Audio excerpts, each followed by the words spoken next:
Hello, I've been rocking the Asus ROG S17 laptop for over a month now, and I wanted to make a follow-up video.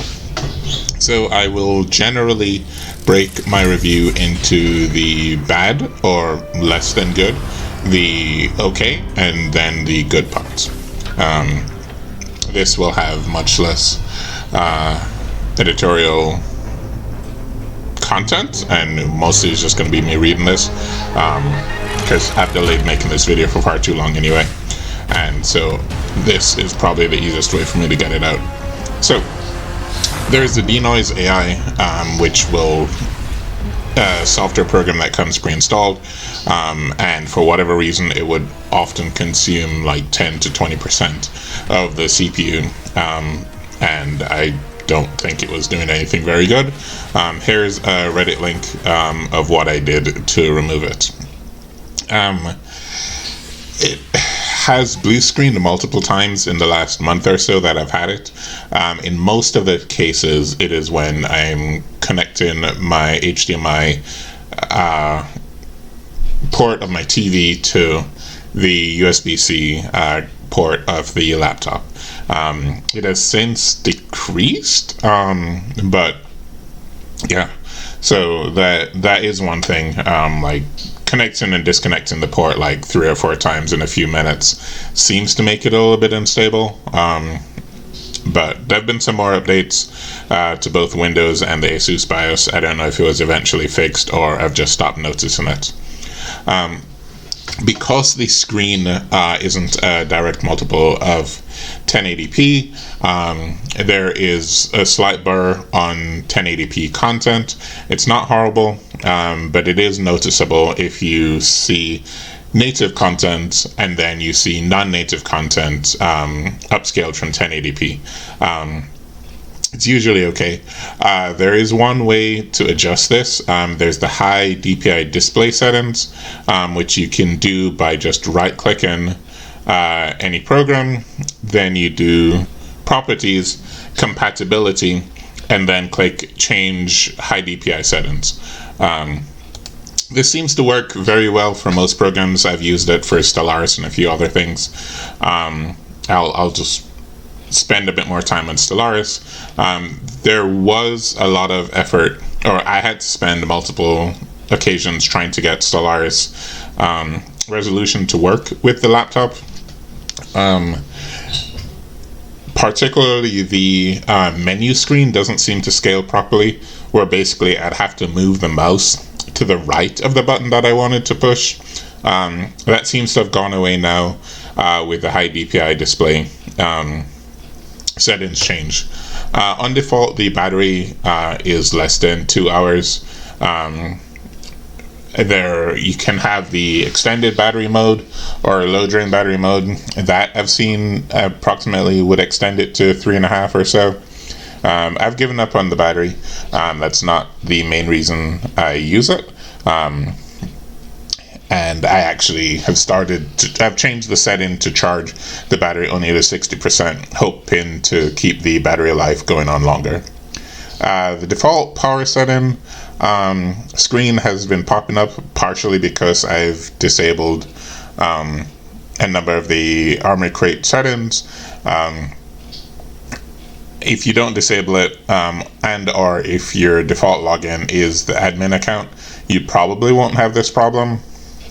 So the keyboard layout is fairly good. Most of the keys is full-sized. I can hardly tell switching between the laptop keyboard and my wireless keyboard, full-size wireless keyboard. I can hardly tell the difference. The spacing of the keyboards are very good. It didn't take very long to be able to touch type. The slight problem is the numpad layout is just a bit different than almost any other numpad layout I've seen. And so I do still have to look at like the numerical keys when I reach for where I think the delete key and the backspace key should be. The delete key is just off center, but it is like most of the letters and stuff is perfectly fine with like just touch typing and not needing to look down. The slight keyboard incline is okay. I don't have a strong preference for it, and I don't have any reason to dislike it. It's just okay. The colors of the keyboard is awesome. I wish there was a way to lower the brightness just one more level. So there's the scroll wheel allows you to make the colors brighter or dimmer. I think there are 3 settings. I wish there was one setting more that was just a little bit dimmer, because I actually didn't realize how much I would like just the default scrolling of the colors of the rainbow across the keyboard. It is very common, and I've enjoyed that. There is no print screen button by default on the keyboard. However, there is an inbuilt snipping tool. I've used it a couple of times. It works very well. So yeah, there's no direct print screen, but there's a close enough replacement. The power lights, I haven't had much problem with it because my laptop is slightly elevated, and so the inclined keyboard partially blocks it. Over Christmas, I have used my laptop in a few different settings as I was traveling for the Christmas, and it can be slightly distracting when your laptop's a little bit lower, but it's not super bright, but it is a thing. The power cable, the overall length of the power cable is very good. However, the adapter, the distance between the adapter and the part that plugs into the laptop is a little bit short. I'd estimate it's about 4 feet long, which doesn't seem bad, but it means that if your desk is a little bit over 4 feet, then the adapter is almost getting off of the floor. I use a sit-stand desk, and what I've actually had to do was basically put the adapter either on the desk itself or something else, and I've noticed this on a number of different desks. It's not just my sit-stand desk. The Ethernet on USB-C doesn't seem very good, where after you put your computer to sleep, it doesn't always automatically reconnect. The wireless, the Wi-Fi connection also seems bad, particularly with ping. The bandwidth seems very good, or fairly good, for the Wi-Fi. However, the ping seems bad, and the laptop seems to get confused when you have both the Wi-Fi and the Ethernet enabled. So one thing I've done is, by default, I disable Wi-Fi. Actually, I just noticed that I'm currently running with Wi-Fi on, and my ping is good. So again, there have been, I don't know, about 5 or 6 BIOS updates that I've been installing over the past month and a half, so maybe it was eventually fixed. But yeah, so that is just something to note, is that if you're getting high ping and you're connected to Ethernet, consider turning off your Wi-Fi on the laptop, because it did seem to get confused in the past, but potentially a BIOS update has finally fixed it. So the HDMI port supports audio, and the USB-C connections, only one support HDMI audio. Otherwise, they just output the video signal. The opening the lid seems fine, not much to write home about. My one concern is the flap isn't very prominent, and so it's not easy to hold, and frequently when I find myself opening the laptop, my finger basically goes over the camera. Hasn't seemed to be a problem so far. There's no smudges or anything, but it's just something to be aware of. For the first week or so, I can't really think of a way to describe it, but basically there was concentric circular rings of color on my laptop screen.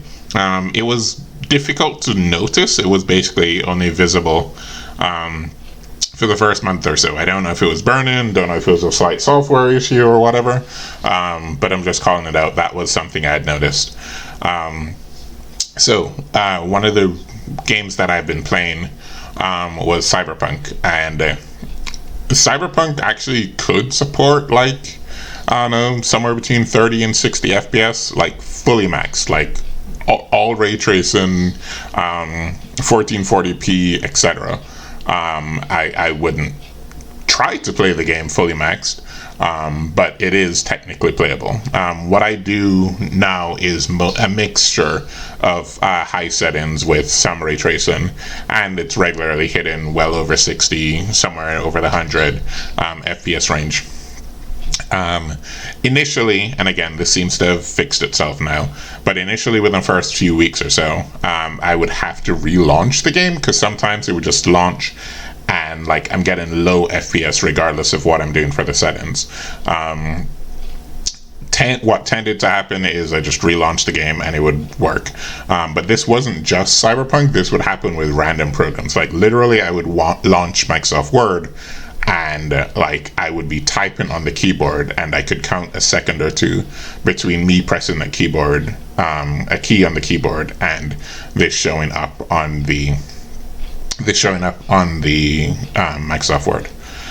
The plastic case of the laptop has been scratched in about 2 or 3 times, mostly through like I was carrying it in a suitcase and I had the laptop and the power brick in the same compartment of the bag, and that seems to have scratched it. Overall, it doesn't seem to be attracting fingerprints too much, but there are like marks of grease and whatever on the laptop case. It's not very bad. The temperature is ridiculously good. Like that was one of the reasons I got this laptop, is I have a bit of paranoia about overheating laptops, because literally I've killed maybe about 2 or 3 laptops now where, I mean, my suspicion is it just overheats because I regularly run it over 90 degrees. I can run a laptop over 90 degrees for 4 or 5 years, then yeah, think something will eventually break. So that was one of my major reasons for getting this laptop. In games like Cyberpunk, Valorant, a couple of other games that I regularly play, it's usually topping out over about 80 degrees, and then when it's not doing anything very difficult, it idles at like 50 or 60 degrees. So that is very, very good, in my opinion. So the camera quality, I've used it in Zoom and Teams and a few other things. The inbuilt camera is fairly good. I like it. There are very few things I could complain about the camera. The fan noise generally is good. I think I ran my power profile unbalanced. There is this weird issue though where I think about between 50 and 60 degrees in near idle conditions, the fan would barely just click on, lower the temperature from 60 back to 50 degrees, and then tick off, and then the slight above idle would heat it up again to about 60, and the fan would tick on and then tick off.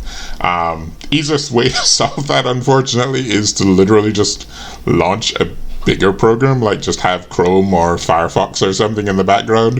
That will just keep it generally at 60 degrees. It's more this on and off tick of the fan that becomes pronounced, but like low speed fan is very quiet. There was a whine of the fan noise that I thought I had noticed. This hasn't seemed to occur recently, but the thing that I would want to point out on the fan noise is this like low temperature. The fan clicks on or off at around 50-60 degrees, and it can be a little bit annoying, where it would in a case like that, because of how quiet the fan is, it probably would just be better if it had just stayed on even though it went back down to 50 degrees, or if it just didn't turn on until it was like a bit higher in the 60 degree range. The scroll wheel is amazing. The click and hold to change it from volume to like display brightness to I think there are a few other settings, and then I think you can even make it configurable. It is amazing. Very intuitive. I didn't have to look up the manual. I pressed it and held, and then it was very obvious what to do. I do a bit of amateur video processing and editing. At 4K, it's encoding about a 10-minute video in slightly less than 10 minutes, and that the 8 core is one of the reasons I got this. So I'm glad that it is doing almost basically 1 second of video is being encoded in 1 second of encoding time. That's one of the things I wanted, and I'm glad that it is doing this. One thing that I really have no idea why Asus didn't enable this by default. There is a program called Dolby Access, which comes enabled by default. This makes your speakers, and that is one of the other reasons that I got this laptop, is the 6 foreign speakers. At home, my laptop is basically set on a desk in the middle of a near empty room. And so while it was pretty good for a laptop speaker, it wasn't quite as good as I thought it would have been. But again, while I was traveling for Christmas, I set my laptop in a couple of different settings, some of which the desk was like much closer to the wall, or the room was smaller. And yeah, if you have full freedom of where to set your laptop, I would probably say face your laptop towards a wall at about, I don't know, 1 or 2 feet away from the wall, and just that extra surface for the sound to bounce off of, like, literally increases the speaker quality from like a 7 to like an 8 or 9 speakers. Like the near surround sound of these 6 speakers are very, very good if there's a surface for the audio to bounce off of close to it. The volume's pretty good. I personally use the movie settings in Dolby Access. One other thing is one of the other games that I play fairly frequently is Valorant. Valorant has like a 3D a fake 3D sound setting. And if you turn that on in Valorant, it does seem to work very well with the inbuilt speakers of the laptop. So the other thing is the disk speed is very, very good. I have transferred like hundreds of gigs of files, and it just moves very, very quickly. I've experimented and found sustained transfer speeds of over 2 gigabytes or bits per second. I don't remember which one it was, but like moving 200 gigs was finished in minutes, which is about the best I've ever seen for any computer I've worked on. The ports are very good. I think I'm going to correct something I said earlier. The HDMI port itself also doesn't have audio. It's only one of the USB-C ports that have audio, but generally the ports are good. Blue screened while I was making this, and that was, I wasn't plugging in or unplugging out a device. As of this recording, this was about 2 weeks ago that it blue screened while in the process of making this. Hasn't blue screened since? Yes, it's been about 2 or 3 weeks since my last blue screen, but I did want to call out that within the first month or so, it had blue screened multiple times, mainly when I was connecting or disconnecting a port. And then closing up, the 3D audio in Valorant with the inbuilt speakers are very good. Overall, expensive laptop, pretty decent laptop, almost worth the price. I don't regret this purchase. I tend to hold on to my laptops for about 5 or so years. So a near top of the line laptop with lots of bells and whistles, some of which are not necessary, is a choice I made. And I don't regret it. So if you don't see yourself dying too much inside for spending over $3,000 for a laptop, I would recommend it. If you would hesitate to buy an expensive laptop, I'll just say this again. This is probably not the laptop you want to get. There are laptops with similar specs, with some trade-offs that you can get for like $2,000. I think at a stretch you could get like a 3070 or something for like a bit over $1,500. But if you don't find a problem, or if you won't hesitate too much for spending over $3,000 for a laptop, the Asus S17 has lived up to almost all my expectations, frequently exceeded my expectations, and very rarely not met my expectations. even though it is not a constant use case, I am a bit disappointed that all of the HDMI ports and all the USB-C ports didn't support audio. That seems to be a strange omission for something of this price. I'm not certain I would have missed HDMI 2.1, but the HDMI over USB-C seems a fairly good substitute. So, thank you and have a good day.